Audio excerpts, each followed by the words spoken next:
পায়খানার রাস্তা ব্যতীত অন্য রাস্তা দিয়ে বায়ু নির্গত হলে অজু ভেঙে যাবে কি না? মেয়েরা মাথায় বাঁকা সিথি করতে পারবে কি? আল্লাহর কাছে গুনাহ মাফের দোয়া কি? সালাতে তাশাহুদে আঙ্গুল নাড়ানো যাবে কি না? শিশু সন্তান মারা গেলে ওই শিশুর কি জান্নাত পাবে? হাফহাতা গেঞ্জি পরে কি নামাজ পড়লে মাকরু হবে?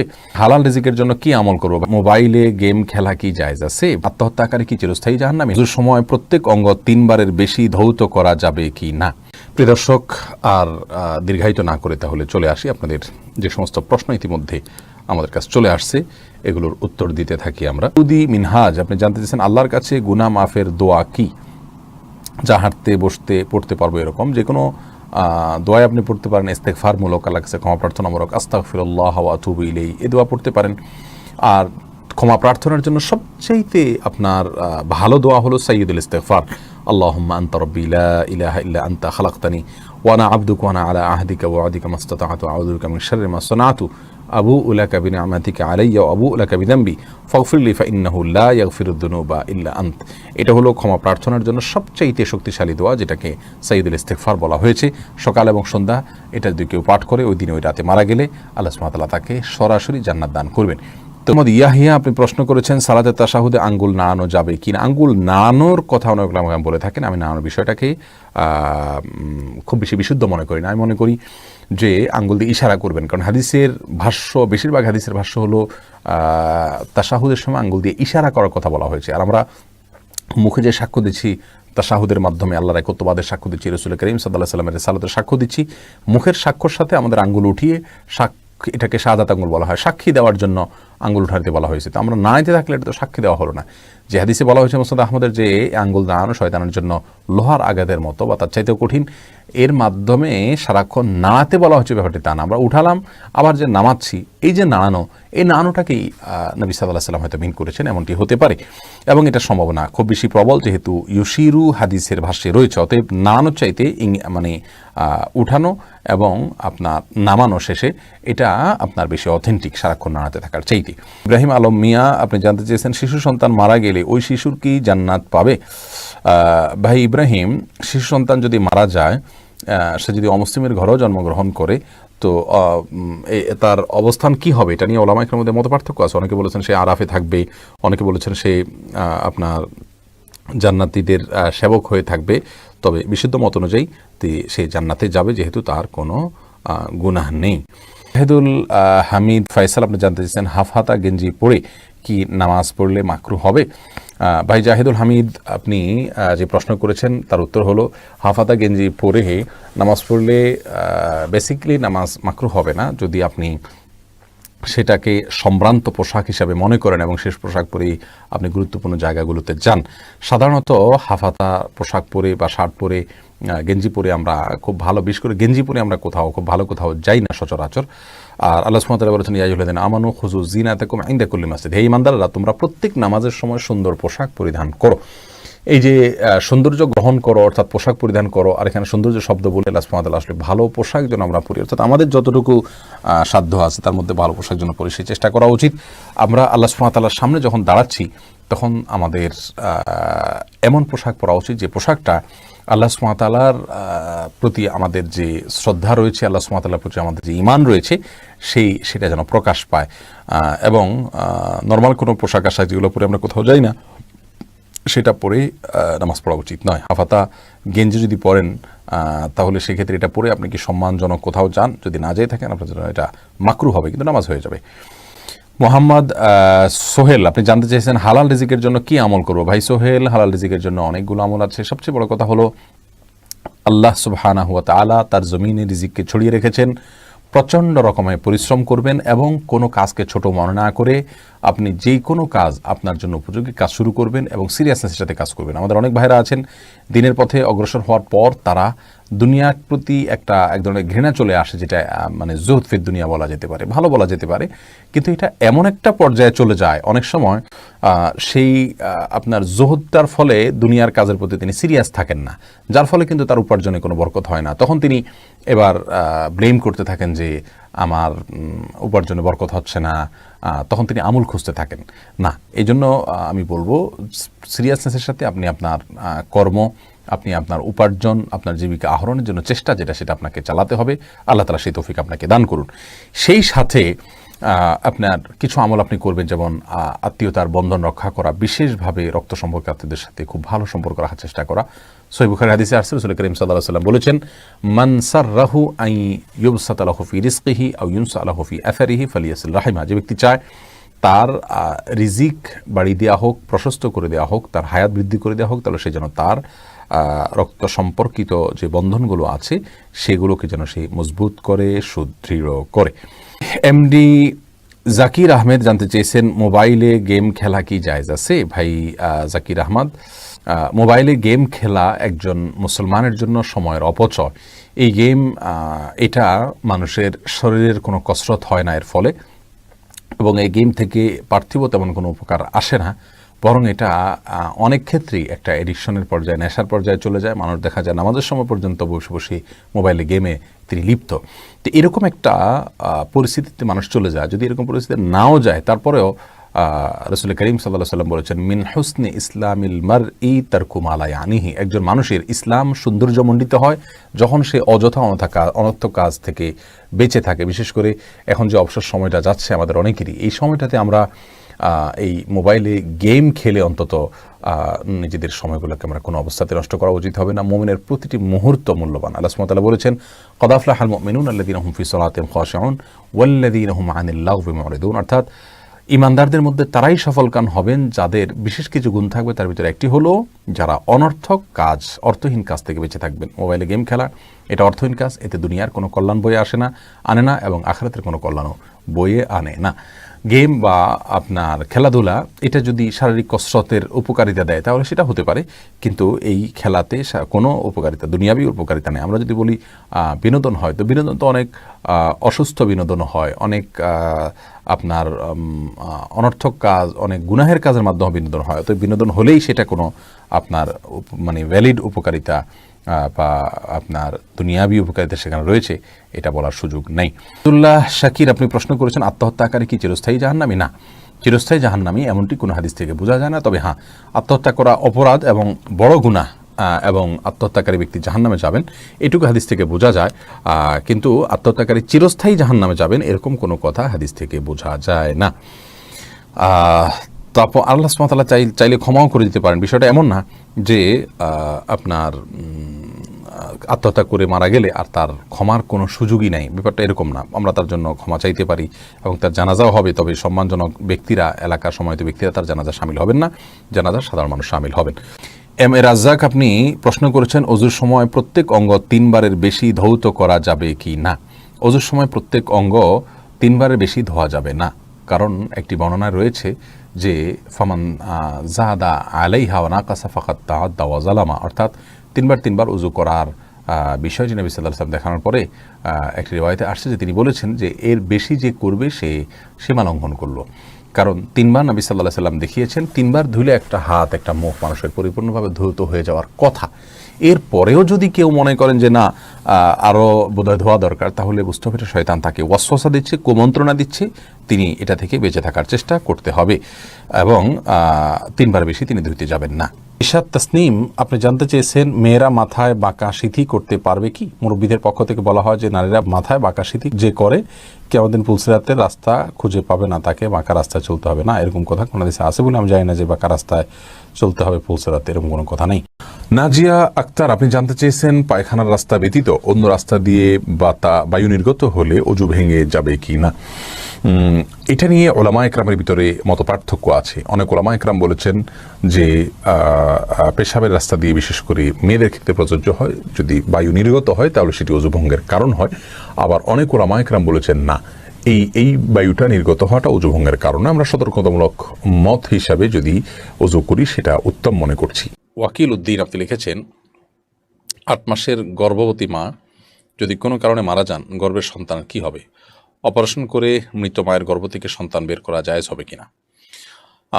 অবশ্যই সন্তানকে বাঁচাবার প্রয়োজনে মা যদি মৃত্যুবরণ করেন তাহলে সেক্ষেত্রে তা অপারেশনের মাধ্যমে তার গর্ভ থেকে সন্তানকে বের করতে হবে। কারণ একজন মানুষ মৃত্যুবরণ করেছেন ইতিমধ্যে, আরেকজন মানুষও তার গর্ভে থেকে মৃত্যুবরণ করবেন, শরীয়ত সেটা কখনোই চায় না। এটা মাকাসিদুশ শরিয়ার পরিপন্থী। অতএব মা গর্ভবতী হয়ে যদি মৃত্যুবরণ করেন এবং সন্তান মায়ের গর্ভে থাকে এবং জীবিত আছে এমনটি মনে হয়, বিশেষ করে শেষের মাসগুলোতে, শেষের দিনগুলোতে, তাহলে সেক্ষেত্রে অপারেশন করে সেই সন্তানকে দুনিয়াতে আনতে হবে এবং তাকে বাঁচাবার যত প্রচেষ্টা সেটা অব্যাহত রাখতে হবে। তহা আপনি লিখেছেন, আমার এক বোনের বিয়ের বয়স পার হয়ে যাচ্ছে। পাত্রপক্ষ দেখতে এসে অনেক আগ্রহ দেখায়, কিন্তু পরে আর কোনো খোঁজ থাকে না। এই অবস্থায় করণীয় কি? অনেক সময় ব্ল্যাক ম্যাজিকের কারণে বিবাহ বন্ধ রাখা হয়। তো এই জন্য আপনি ভালো কোনো রাকির শরণাপন্ন হতে পারেন, কিংবা আপনি সেলফ রোকিয়া সেটি করতে পারেন। সেলফ রোকিয়া বলতে রোকিয়া সংশ্লিষ্ট বইগুলো কিনে এবং রোকিয়ার পদ্ধতিগুলো আপনি অনলাইন থেকে শিখে দেখে আপনি সেটি প্রয়োগ করতে পারেন। আমার পরিচিত অনেক ভাইরা আছেন যারা নিজেরা সেলফ রোকিয়া করে, নিজেদের রোকিয়া নিজেরা করে আলহামদুলিল্লাহ জিন এবং ব্ল্যাক ম্যাজিক সংশ্লিষ্ট ভয়াবহ সমস্যা থেকে উত্তরণ তাদের হয়েছে। অতএব এ ধরনের পরিস্থিতিতে ব্ল্যাক ম্যাজিক আছে কি না সেটা চেক করা যেতে পারে ভালো কোনো রাখির মাধ্যমে। রাখিদের মধ্যে আবার ভালো রাখি পাওয়া খুবই টাফ, খুবই কঠিন এবং দুরূহ একটি কাজ। সেই কাজটি আপনাকে করতে হবে, কারণ বিয়ে বন্ধ হওয়ার সময় এসব কারণে হয়ে থাকে। MH মেহেদি আপনি লিখেছেন, আমার মা ও বোন যদি বেপর্দায় চলাফেরা করে তাহলে বড় ছেলে হিসাবে আমাকে কি আল্লাহর কাছে জবাবদিহি করতে হবে? ভাই মেহেদি, আপনার মা এবং বোন যদি পর্দাহীনতার সাথে চলাফেরা করেন, আপনি বড় ছেলে হিসেবে অভিভাবক এবং এটির দায় আপনার উপরে বর্তায়। যদি আপনার বাবা থাকেন তাহলে মূল দায়টা তার উপর, আর যদি বাবা না থাকেন তাহলে দায়টা আপনার উপরে বর্তায়।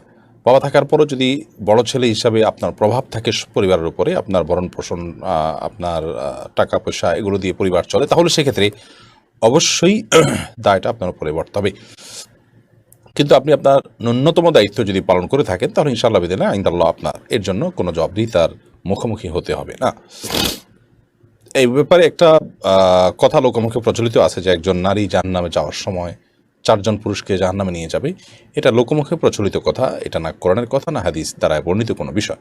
তো এটা ঠিক যে এই কথার দ্বারা যা বোঝাতে চাওয়া হচ্ছে সেটি ঠিক আছে, অর্থাৎ বিপর্দার কারণে যদি কোনো নারী জাহান্নামে যান এবং সেক্ষেত্রে তার পরিবারের পুরুষদের যদি কোনো প্রকার গাফিলতি থেকে থাকে তাহলে সেক্ষেত্রে অবশ্যই তারা দায়ী থাকবে এবং তাদেরকে জবাবদিহি করতে হবে। কিন্তু এর মানে এই না যে কোনো নারী বিপর্দার কারণে জাহান্নামে গেলেই বাই ডিফল্ট তার সাথে 4 জন পুরুষ করে জাহান্নামে চলে যাবে তার ফ্যামিলির।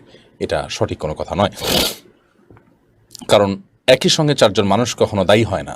বাবা যদি অভিভাবক থাকেন তাহলে সেক্ষেত্রে বড় ছেলে বা বড় ভাই তাদের উপরে সেভাবে মূল দায়িত্বটা পড়ে না। আবার অনেকে দায়িত্বশীল কিন্তু তিনি চেষ্টা করেছেন, তারপরও বাই ডিফল্টই একেবারে অটোমেটিকলি স্বয়ংক্রিয়ভাবে 4 জন জাহান্নামে চলে যাবে, এরকম কোনো কথা কিন্তু মোটেও যৌক্তিক নয়। নুরুন নাহার আপনি লিখেছেন, আমি নামাজে মনোযোগ বাড়াতে কি করতে পারি?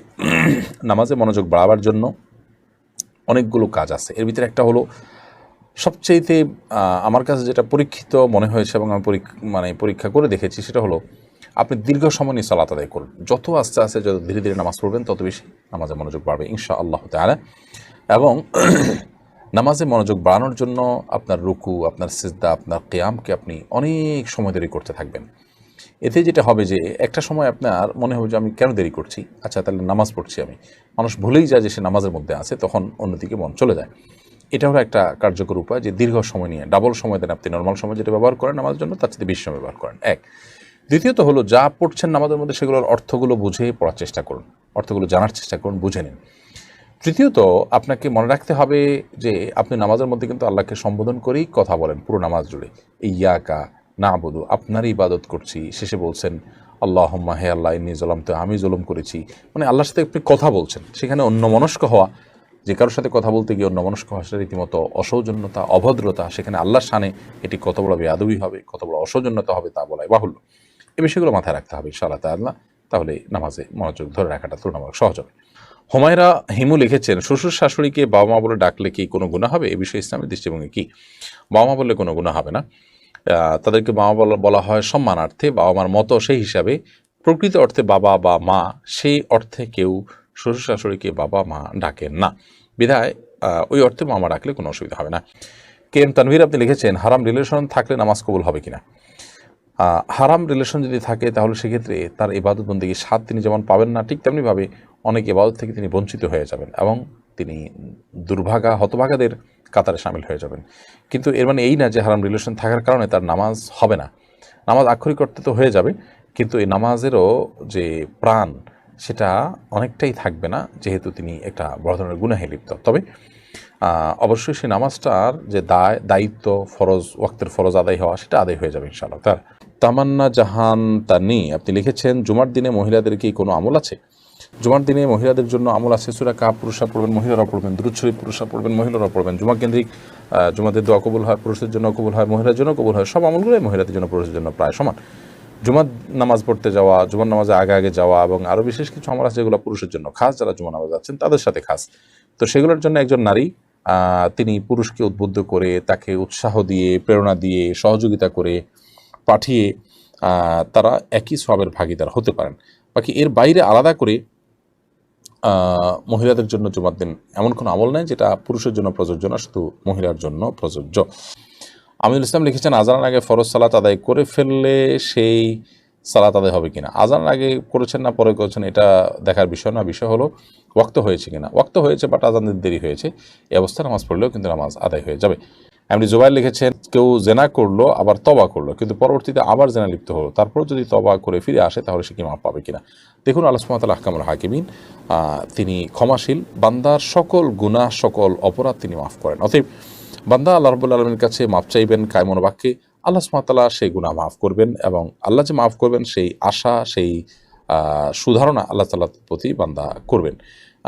আপনি জেনা করে তওবা করেছেন বা যে কোনো গুনাহ করে আপনি তওবা করেছেন, এর মানে এই না যে আপনার এই গুনাহটা তওবা করার পর আবার করার কারণে আর আপনার তওবা করার সুযোগ থাকবে না, ব্যাপারটা এরকম না।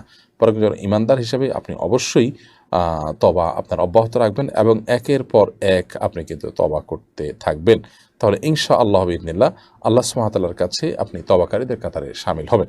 এবং তওবা কিন্তু এরকম বিষয় না যে আপনি একবার করার পর সেটা ভঙ্গ হয়ে গেলে আর তওবা ঠিক থাকে না, বরং আল্লাহ সুবহানাহু ওয়া তাআলার গুণবাচক নামগুলোর ভিতরে একটা হলো তাওয়াব, বারবার যিনি বান্দার তওবা কবুল করেন। অতএব আপনি বারবার আল্লাহর কাছে তওবা করবেন, আল্লাহ সুবহানাহু ওয়া তাআলা আশা করা যায় বারবারই আপনার তওবা কবুল করবেন এবং আল্লাহ সুবহানাহু ওয়া তাআলা আপনাকে বারবার মাফ করবেন। বিধায় তওবা করতে কখনো ক্লান্ত হওয়া উচিত না এবং আল্লাহ সুবহানাহু ওয়া তাআলা মাফ করবেন না এমনটি মনে করা উচিত না। এমডি আলমগীর হোসেন লিখেছেন, আমি অতীতে অনেক গুনাহ করে ফেলেছি, এখন আমি সঠিক পথে আসতে চাই, করণীয় কি? আগের গুনার জন্য লজ্জিত অনুতপ্ত হয়ে আপনি এখন নতুন জীবন শুরু করবেন, আল্লাহর কাছে সাহায্য চাইবেন, বাস এটাই আপনার করণীয়। এর মাধ্যমে আল্লাহ সুবহানাহু ওয়া তাআলার কাছে পূর্বের গুনাহগুলোর থেকে আপনি নিষ্কৃতি পাবেন এবং নতুন করে আপনি যাতে আর গুনাহ না হয় সেই চেষ্টা করবেন। এরপরে যদি হয়ে যায় আবারও আপনি তওবা করবেন, বিলম্ব করবেন না এবং বারবার তওবা করতে কখনো কার্পণ্য করবেন না। তবে পরবর্তী তওবা যেন পূর্ববর্তী তওবার চাইতে তুলনামূলকভাবে একটু স্ট্রং হয়, সেদিকটা আপনি খেয়াল রাখবেন। এরপরে আখতার তহা এআইডি থেকে আপনি লিখেছেন, ওমরা অথবা হজের সফরে স্বামী স্ত্রী সহবাস করতে পারবে কিনা?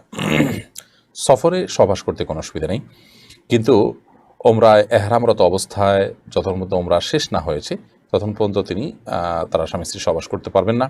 ঠিক একইভাবে হজে তাদের হজের যে তওয়াফ সেটা শেষ হওয়ার আগ পর্যন্ত স্বামী স্ত্রী সহবাস করতে পারবেন না। অর্থাৎ তারা পাথর মারবেন, কোরবানি করবেন, তারপর চুল চাচবেন, এহরাম পরে স্বাভাবিক হবেন, তওয়াফ করবেন, সাই করবেন, তারপরে স্বামী স্ত্রী সহবাস করতে পারবেন। এমনি মুস্তাফিজুর রহমান লিখেছেন, বিড়াল লালন পালন করার কারণে কি বিশেষ কোনো ফজিলত আছে? বিশেষ ফজিলত বলতে সাহাবায়ে কেরাম বিড়াল লালন পালন করতেন, এটা ইসলামে জায়েজ আছে। একটা প্রাণীকে পোষা হয়, তাকে খাদ্য ইত্যাদি দেওয়া হয়, তো সবের কাজ। সে অর্থে আলাদা করে বিড়াল পালন করার জন্য বিশেষ কোনো ফজিলত এর বাইরে নেই। তবে বিড়াল ছাড়া অন্য আরও অনেক প্রাণী আছে যেগুলো আমরা বাসা বাড়িতে পালনযোগ্য, যেগুলো শরীয়তে জায়েজ আছে, সেগুলো আমরা লালন পালন করতে পারি। আর কুকুর যদি আমরা বাসা বাড়িতে রেখে নিজেদের মধ্যে শয়ন কক্ষে যাতে রেখে অমুসলিমরা যেরকম করে সেরকম যদি করি তাহলে সেটা গুনাহের কারণ হবে এবং সেই গুনাহটি নানা কারণে, কুকুরের উপর ভর করার সময় শয়তান থাকে, শয়তান কুকুরের আকৃতি ধারণ করে, এরকম অনেকগুলো হাদিস আছে। এর মানে এই না যে কুকুরের প্রতি আপনি সদয় হতে পারবেন না, সদয় হবেন। কুকুরের প্রতি সদয় হয়ে একজন নারী জান্নাতে গিয়েছেন, সে হাদিসও কিন্তু আছে। অতএব আপনি তাকে বাসা বাইরে রেখে খাবার দাবার দেন বা চিকিৎসা দেয়, অন্য কিছু দেয়, সেটা জায়েজ আছে, কিন্তু বাসার কক্ষের ভেতরে তাকে নিয়ে অবস্থান করলে সেখানে রহমতের ফেরেশতা আসে না। নাহিয়ান কবির পুলক এআইডি থেকে লিখেছেন, ফরজ বা সুন্নাত নামাজের সিজদায় সুবহান রাব্বিয়াল আলা ছাড়া অন্য কোনো দোয়া করা যাবে কিনা? সুবহান রাব্বিয়াল আলা ছাড়াও সুবহানাজিল মুলকি ওয়াল মালাকুতে ওয়াল জিবরিয়াই ওয়াল কিবরিয়াই ওয়াল জাবারুত, তারপর সুবহান কুদ্দুস রব্বুল মালাইকাতি ওয়ার রূহ, এ জাতীয় বেশ কয়েকটি তাসবিহ নবী সাল্লাল্লাহু আলাইহি ওয়াসাল্লাম বর্ণিত আছে, সুবহান রাব্বিল আলা ছাড়াও সেগুলো পড়া যেতে পারে। এর বাইরে সিজদা বান্দা আল্লাহর খুব নিকটে থাকে, খুব কাছাকাছি থাকে, সেই হিসাবে আল্লাহ সুবহানাহু ওয়া তাআলার কাছে যেন বেশি দোয়া করে নবী সাল্লাল্লাহু আলাইহি ওয়াসাল্লাম নির্দেশ করেছেন। তিনি বলেছেন, আকরাউ মা ইয়াকুনুল আবদু মির রাব্বিহি ওয়া সাজিদ ফাকসিরু ফীহি মিনাদ দুআ। বান্দা আল্লাহ সবচেয়ে নিকটে থাকে যখন আল্লাহ সিজদায় থাকে, অতএব তোমরা সেখানে আল্লাহর কাছে বেশি বেশি করে দোয়া করো। অতএব সিজদা আমরা বেশি বেশি আল্লাহর কাছে দোয়া করার চেষ্টা করব, বিশেষ করে নফল নামাজ সময়ে।